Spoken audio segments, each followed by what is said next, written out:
Okay, let's do an example of solving a pro forma financial statement. So refer to your financial statement handout for Super Corporation 1. We're going to construct a pro forma income statement for 2021. Here are going to be our assumptions. We're going to assume that sales will grow only by 10%, assume that there will be a 60 million purchase of property, so 60 million for CapEx, a $200 million dividend, and we're going to base our percentages on data from 2020. So we're going to need to look at our balance sheet data from 2019 for depreciation and interest expense. So let's do it together. Okay. So the first thing I want to do is I want to write pro forma 2021. I want to write my ratios. Okay. So my assumption is going to be that sales are going to grow by 10%. So let's take this and multiply it by 1.1. And now let's get our ratios.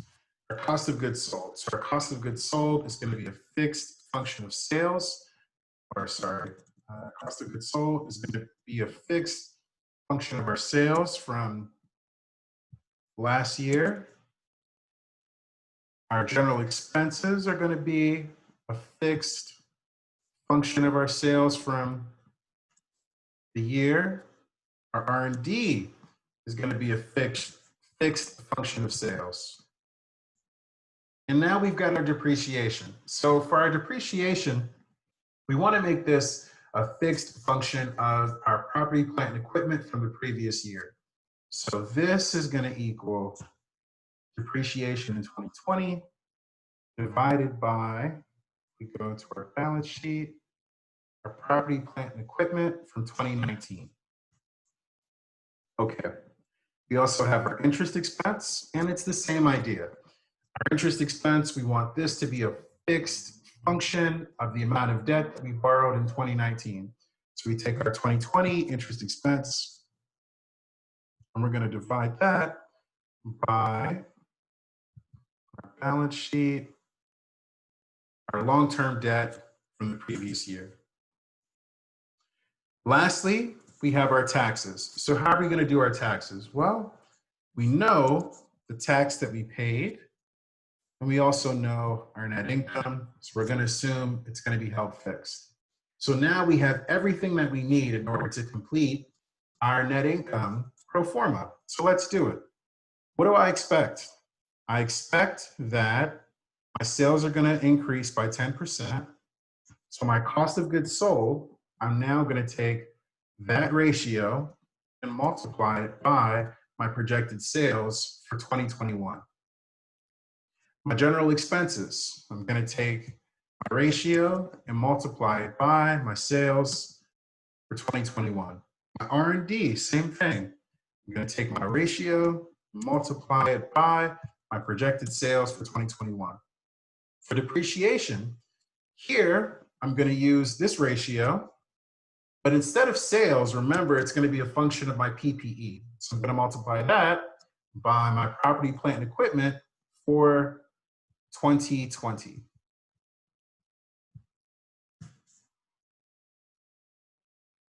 For my interest expense, I'm going to take my ratio. I'm going to multiply that by my current long-term debt. So my long-term debt for 2020. Here we go.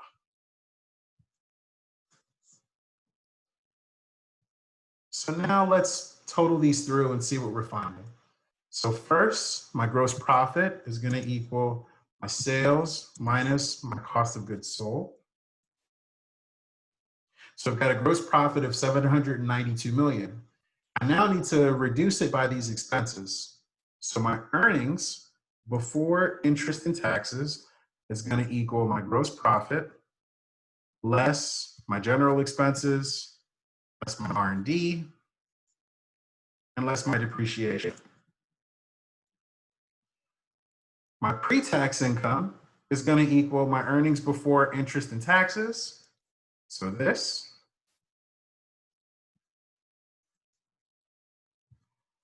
minus my interest expense. And now I need to figure out how much I'm going to pay in taxes. Well, I'm going to assume that my tax rate will be the same. And I'm going to multiply that by my pre-tax income. To get my pro forma net income, I'm going to take my pro forma pre-tax less my taxes. And so for our pro forma, given our assumption of sales growing by 10%, our $60 million in CapEx, and our $200 million dividend, we're going to project that we'll have net income in 2021 of $175.68. Okay. We can also construct a pro forma balance sheet. So for our pro forma balance sheet, there are a few things that we want to just kind of clarify and make sure we're on the same page with. First is going to be our cash and accounts receivable. We're going to assume that our cash and accounts receivable are a function of our sales. And that makes sense because, again, accounts receivable, it's the money that we've got coming in from the stuff that we sold. And cash, obviously, we sold stuff, we got cash. Our inventory and our accounts payable, we're going to assume are going to be fixed percentages of the cost of goods sold. That also makes sense because our inventory is the stuff we produced but haven't sold yet. And our accounts payable, well, that's the IOU that we owe to other companies because we've been receiving things and haven't paid for them yet. For some minor items on the balance sheet, we're going to assume that they remain unchanged. So whatever they were the previous year, we're going to hold them fixed in the pro forma year. There are going to be some other important items that are in our balance sheet. The first is going to be our PPE. So our property, plant, and equipment. It's going to increase by the CapEx that we have projected, but it's going to be reduced by our depreciation. The next is going to be our shareholders' equity. So our shareholders' equity, it's going to increase by our net income, but it's going to be reduced by our dividend. Lastly, with our pro formas, we can always figure out whatever the firm's funding need is. So remember, our assets equals our liabilities plus our equity, even for our pro forma balance sheets. However, with the pro forma, we won't always produce an initial balance where assets equals liability plus equity. If we have an imbalance, meaning that we have our assets not equal to our liabilities plus our equity, then we have a funding need. If our assets are too big relative to our liability and equity, we have a funding need. If our assets are too small relative to our liability and equity, we have a funding surplus. That imbalance, the difference between our assets equaling our liability plus our equity on our pro forma statements, is going to let us know what our actual funding need is for the firm. The way that this happens is we'll see, once we actually kind of go through our projections, what is it that we're missing? Well, if we don't have enough, i.e., if our assets are more than our liability and equity, we're going to solve that by issuing some long-term debt. And if we have too much, if our assets are less than our liability and our equity, we're going to solve that by retiring some long-term debt. So we're going to figure out how to meet our funding need or surplus, this imbalance between our assets minus our liability and equity with our long-term debt. Lastly, from our pro forma balance sheets, we can also figure out what our net funding need is.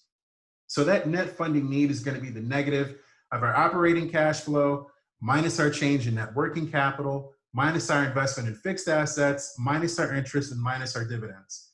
This equation calculates the additional cash, which could be negative, that we would need to fund our future activities. Again, if there is a positive need, we can remedy it by issuing an amount of long-term debt that is needed.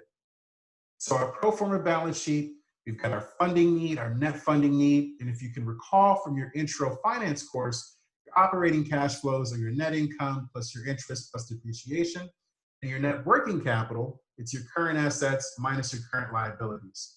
So let's solve an example together. Refer again to your financial statement handout for Super One Corporation. We're going to construct a pro forma balance sheet for 2021. We're still going to assume that sales are going to grow by 10% next year. We're going to keep all of our same assumptions. There's going to be a capital expenditure of $60 million. there's also going to be a special dividend of 200 million. We're going to correct any imbalances adjusting long-term debt. Hopefully we can see what our funding need will be for 2021. So let's do it. If we go to our balance sheet, okay, we're going to do the same setup. First, I'm going to write pro forma 2021. And here I'm going to write ratio / formula, just because there's a lot of stuff that I want to remember that I need to account for. Okay, so cash, this is a function of our cash currently divided by our sales.